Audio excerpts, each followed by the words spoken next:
Hi, today we're going to talk about adding quotes. During our interpretation unit, we practiced using quotes to support our thinking about a book and wrote them on Post-its. We also used quotes to support our thinking on how our assessments for the unit as well. When we integrate quotes into our writing, it helps the reader understand the examples we use from the story. Today I want to teach you how to use quotes in your own writing to support the evidence from the book. Quotes are any words found in the book you are reading that you want to use in your essay. It does not have to be a line someone says. So quotes do not have to be dialogues or, for example, quoted in your book. It can be any words you take from your book.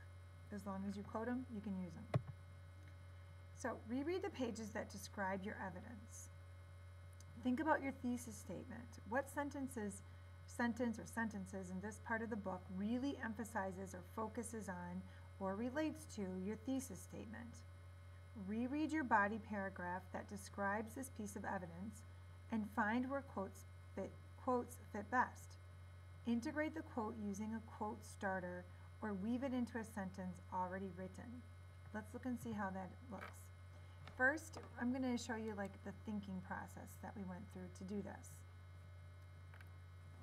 First, I looked back in my book where I found my example of Prim's name being called for the games. As I'm reading this part of the book, I keep in mind that I'm looking for something that will show how Katniss sacrificed herself because my theme is about sacrifice. This is what my thesis is This is what my thesis is all about. I found a sentence in the book that says, "With one sweep of my arm, I push her behind me." It was on page 22. Very important that you put the page number in parentheses. If at this time you cannot find your book, put the parentheses with a number sign like this behind the quote, and then you'll know that you need to go back and change that later. Katniss is talking about Prim and how she pushes her back so that Katniss is up front to volunteer. This action shows how protective Katniss is of Prim. I take this sentence, hold it in my head, and reread my body paragraph. Then I find a place in the paragraph where this quote would fit. I can't make the whole thing work, and I need to change it to present tense and third person. I know I'm going to have to use ellipses to omit a word or two to make it fit into my body paragraph. I will also use brackets to change the tense of the quote. Now, don't worry about this because we will be having another podcast after this that you're going to listen to that will explain how to do ellipses and brackets. But she's going to show you how to do it here. We're going to show you how to do it here.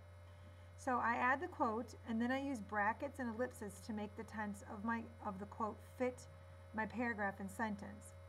So it says, "With one sweep of my arm." So I could say sweep, since I'd be talking about Katniss, her arm, these are words I've added, things I've added, and pushes her behind. I have dots for the words I left out and the brackets for the words I had to change. After reading my body paragraph, I found another quote that related directly to what I'm writing about. It is what Katniss says when she volunteers. The quote from the book looks like this: "I volunteer," I gasp. "I volunteer as tribute," also on page 22. I think I can integrate that into a sentence I already have in my paragraph. This gives more solid evidence to support my thesis. I use an ellipse to eliminate the first part of the quote so that it fits my paragraph. The quote then looks like this: "When she raises her hand to volunteer as tribute," page 22, and then yada yada, what comes after that. So let's go back to my presentation here.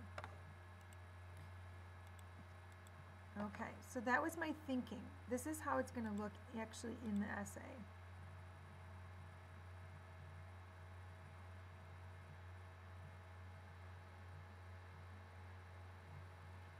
So, in the book, Katniss volunteers to take her sister's spot in the Hunger Games. Katniss knows that her younger sister, Prim, has little chance to survive in the arena. Her sister does not have the skill set or experience necessary to get out of the arena alive. Knowing that, when Prim's name is drawn, Katniss, and here's where I'm going to add my quote, sweeps her arm and pushes her behind as she steps in to volunteer to take Prim's spot in the arena.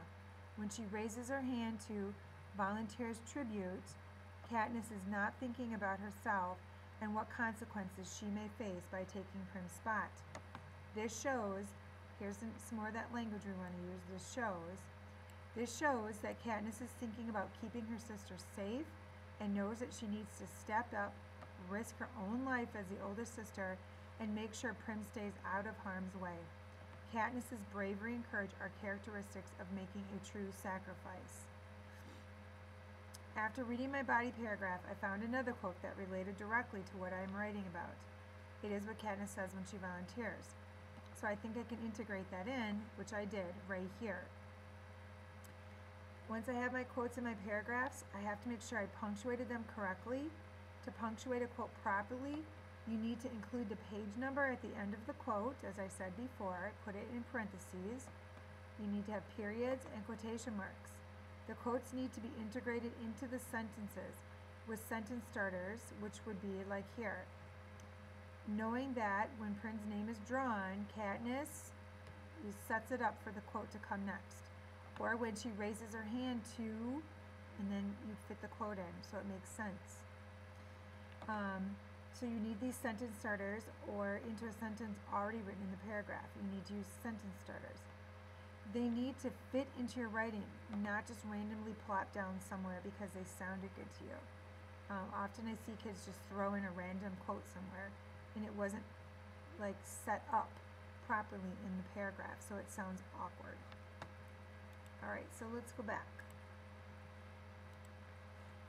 Now you're going to do some of this work. I want you to dive into your book or reader's notebook, your post-its with quotes, and find some quotes that will support your thesis statement and help describe your evidence in your body paragraphs.